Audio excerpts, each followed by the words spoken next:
we see nature as the ultimate guide and try to watch and learn and follow what we see in nature and emulate that as best we can on our farm. Well, good morning, everyone, and we want to thank you for coming to our farm tour, and especially thank everyone that brought the rain along. That's real key to our success here. This is my wife Anna, and we started this operation, Vilicus Farms we call it, in 2009.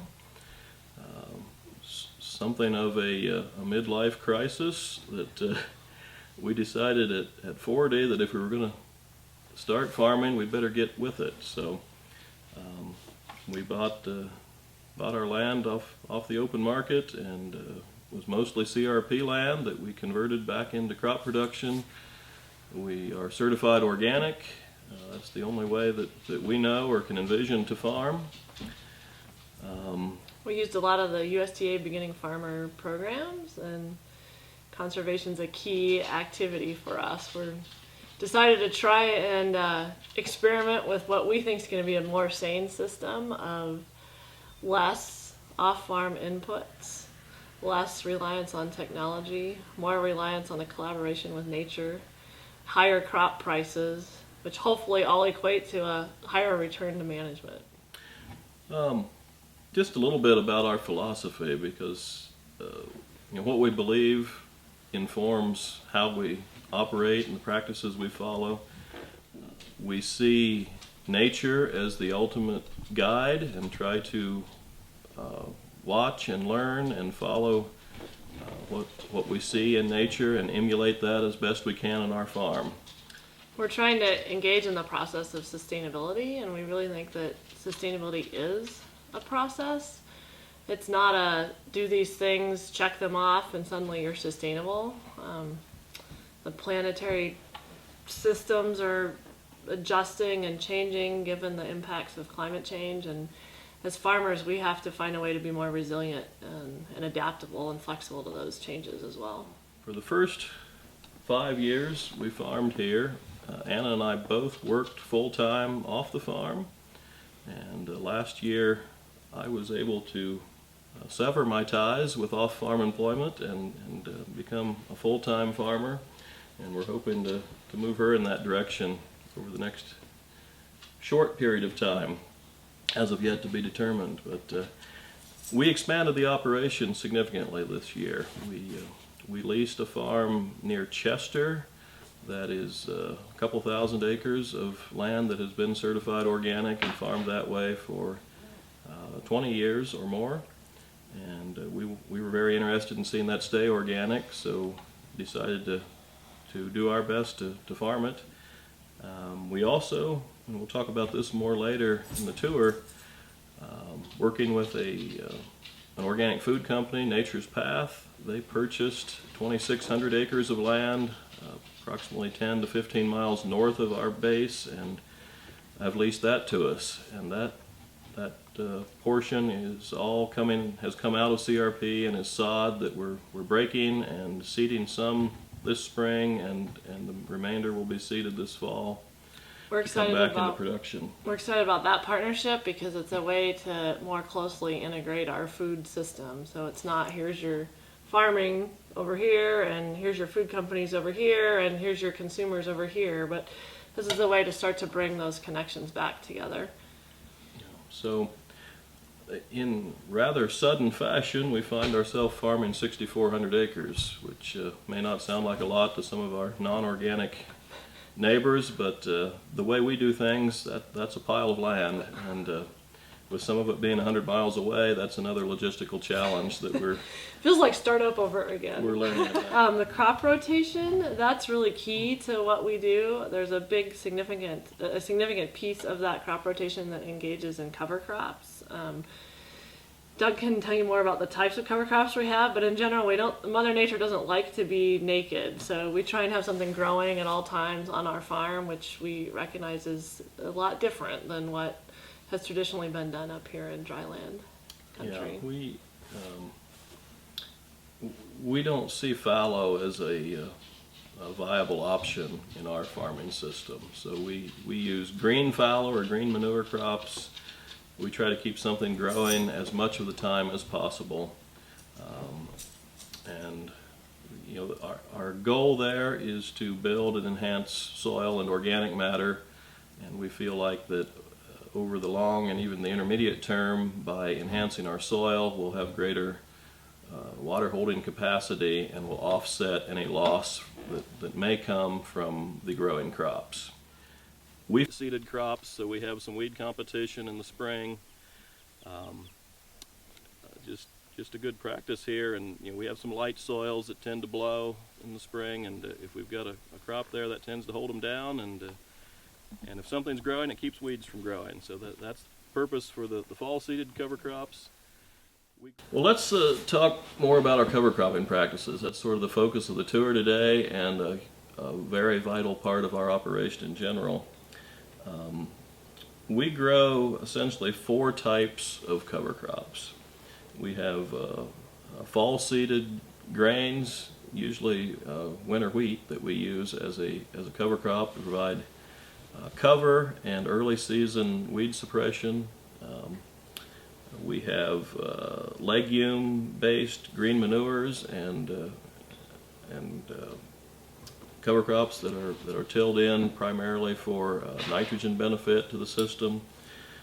We have cocktails of 2 kinds. We have a nitrogen-based cocktail that is, again, a green manure, but also includes, you know, besides the legume component, it includes a grain crop to help with weed suppression and soil conditioning, a radish and turnip that are deep-rooted, tap-rooted crops that help with bringing cycling nutrients within the soil profile, breaking up compaction and soil conditioning in general. And the phacelia, which is an interesting crop that we really like for its pollinator benefits. It's commonly known as bee plant, and you know, we put on 1 pound to the acre, and it's amazing how much of that you see. And it's rare to find one of those plants without a bee on the plant. The last type of cover crop or cocktail that we're just starting to experiment with is a phosphorus enhancing mix based on buckwheat and mustard, crops that are known to release from their roots acidic exudates that help make phosphorus in the soil more available. Phosphorus is one of the challenges, frankly, in our system. Maintaining soil phosphorus is difficult when you either cannot use or cannot afford to use inputs for that purpose. As I said earlier, on the farm we have that's within reasonable distance of a neighbor's feedlot, we're able to add beef manure in that rotation, and we add enough to account for the phosphorus taken off in our crops. But on our more far-flung fields, we have the challenge of maintaining or improving the phosphorus level without such additions, and that's definitely a work in progress. But we believe that by green manuring with crops that enhance phosphorus availability, we can achieve that goal. You know, I have seen some research that indicates that buckwheat in particular has exudates that stimulate phosphorus availability. Some of the brassica species are also thought to have similar exudates, but the research is frankly sparse and scarce. And so we're trying to do it by experience here, and hopefully we hit on something that works. You were going to say something. Well, you know, getting back to the cover crops, we have had a challenge when we proposed to go to cocktails under an existing CSP contract. We were required to use a quote full rate application of the legume portion, when one of the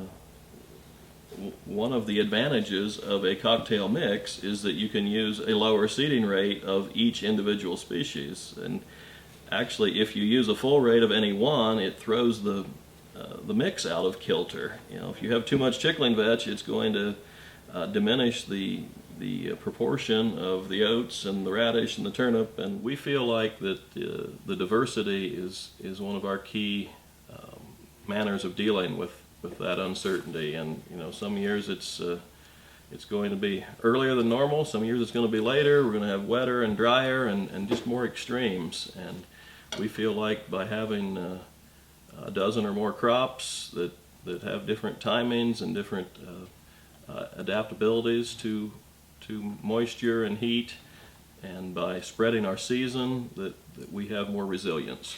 Well, that equates to that's our risk management strategy, because that within that diversity, in addition to all of the ecological positive benefits, there's also cash flow, income benefits. There's spreading the workout benefits. So that for us, the diversity can be a real challenge, but it's also part of our key risk management approaches. Probably what we're doing is too much, but we're committed to it. Or maybe we should be committed for it. Probably why it's feeling too much this year is that this was this is expansion year, and so attempting to manage that diversity over a larger geographic realm is tricky. We we grow in our rotation. We have a 5-year and a 6-year rotation. The 5-year includes the application of livestock manure in one phase, and the 6-year has an added green manure crop specifically for phosphorus availability enhancement, due to the fact that those fields where we do the 6-year are too far from our source of manure to make that addition. So within each phase of the rotation, we may have up to a half dozen different crops. For instance, we go spring grains as one of the rotations, and this year we have white wheat, red spring wheat, oats, barley, Khorasan. So all of those are different spring grains, but that fit within that same category. We also grow fall grains, mostly red winter wheat, but we've also dabbled with spelt and triticale and rye. We have spring legumes we grow as a harvested crop.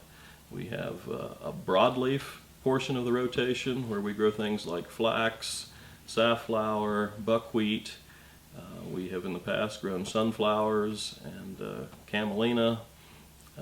Sort of a catch-all phase, but one that we believe in. The oil seeds in particular are something we would like to expand on and do more of. Trying to get back to the sustainability, get to be independent in terms of fuel is one of our goals for the long term. Jeff, the market is not the only factor, but it's certainly a factor. We also look at competitiveness. You know, certain crops are more competitive with weeds, so if we have a field or even a farm that has more weed pressure, we'll pick a more competitive crop out of each category. Some crops have higher nitrogen demand, so if we have a field that is testing higher or has been green manured or had manure applied, then we can use a crop that has higher nitrogen demand. On the other side of that, if we have a low testing field or one that's been longer since we were able to make an addition to it, then we'll look for more of a scavenger type crop within each category. So fertility, weed pressure, markets all go into that choice. I think this year we're seeding a total of 20 crops, and of those we'll be harvesting 15. Last year we had 21 and harvested 16, I think.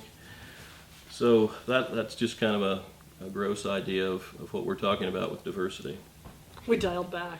Other challenges that we have just with the diversity include, especially because we started from scratch, so that means we're still even though we're 6 years in, we're still in infrastructure setup mode. So just the seed handling this year itself has been a challenge, making sure we have the seed ready to seed. So we're amassing a set of hopper bottom bins, hopefully that can balance some of that diversity. So some of it is markets and those things, but it's also just the logistics of managing it, handling it.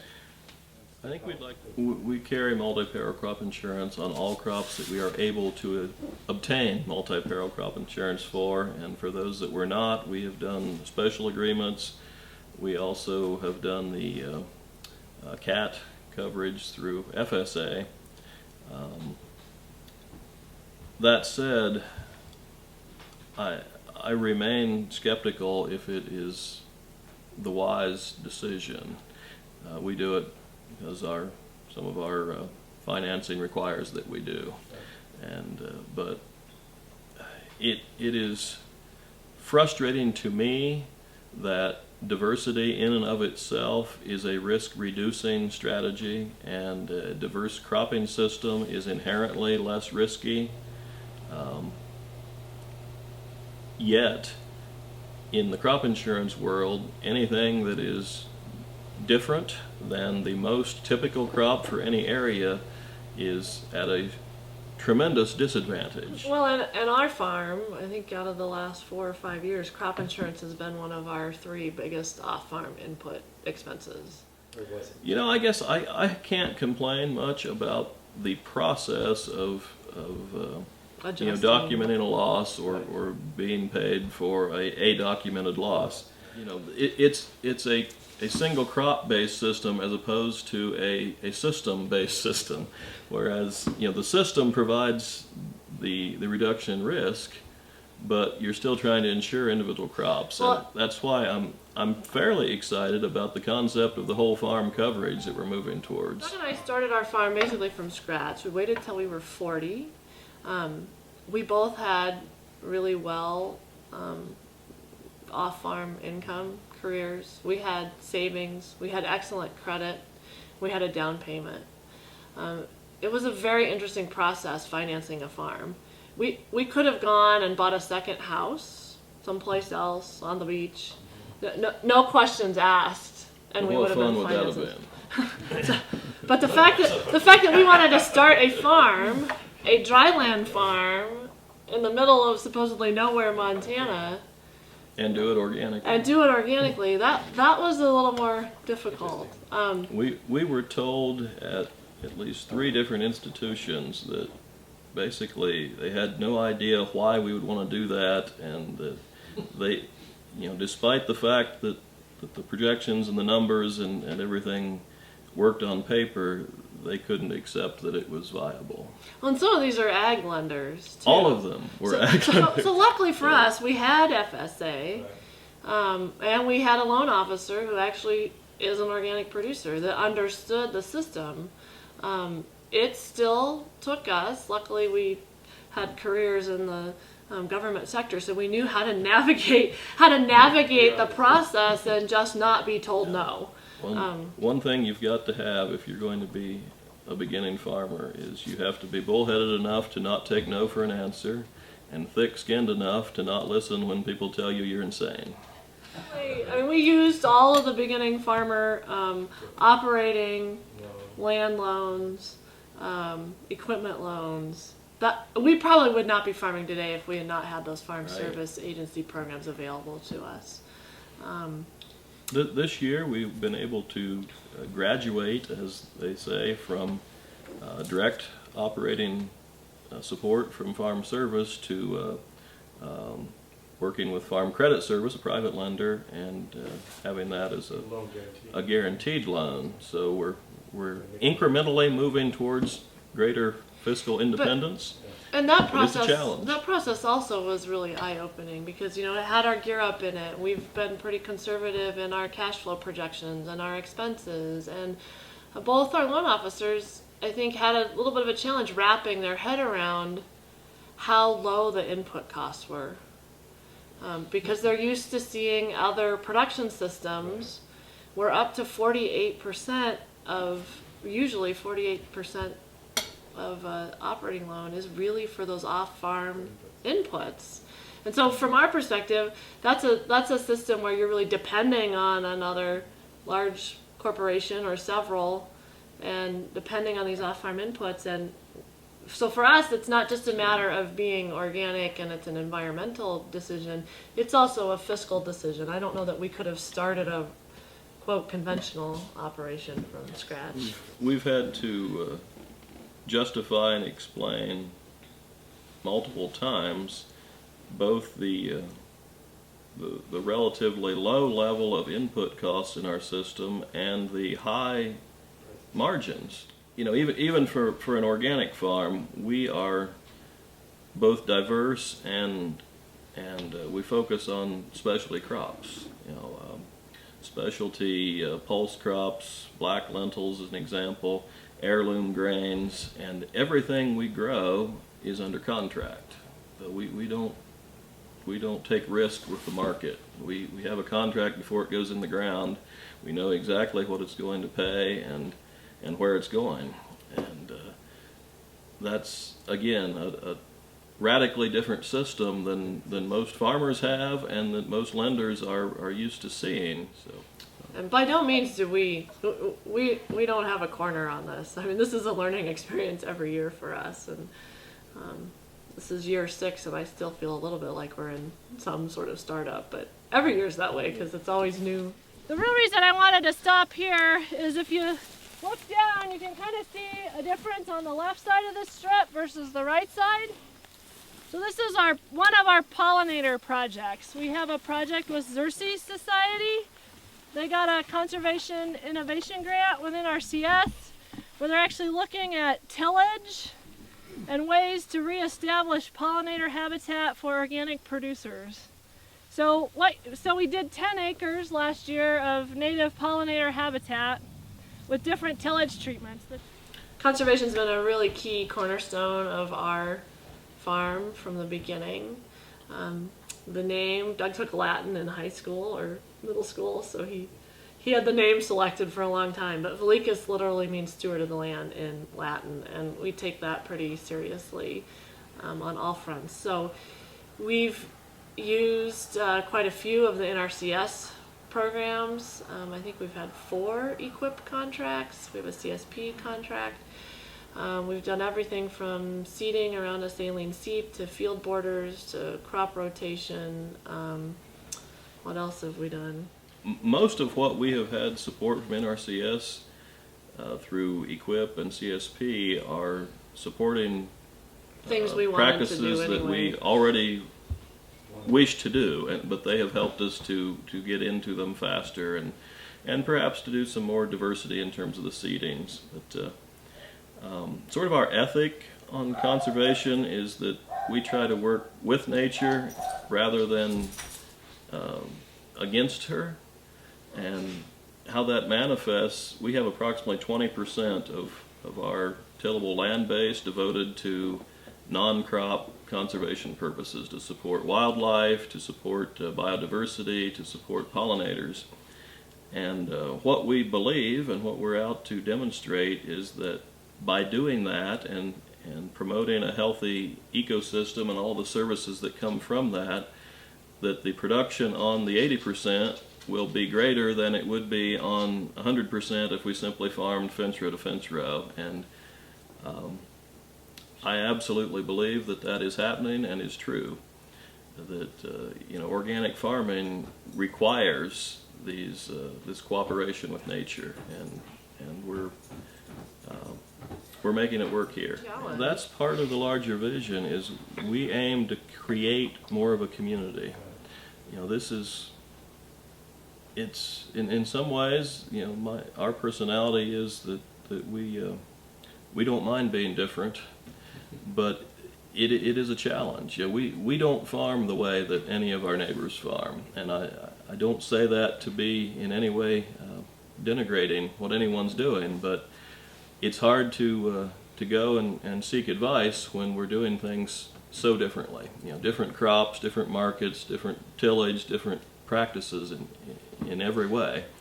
So part of our long-range goal is to create a community of support where there will be this network of producers doing similar things Still independent in operation, but cooperatively marketing, sharing machinery, trading labor, and supporting each other. And spending time together, learning together. And this doesn't mean that everyone's going to be right next door. I mean, the organic community in Montana is pretty amazing as it is. And so it's not just about starting new farmers from the financial piece, but also that social piece of how do you actually start an operation at this scale.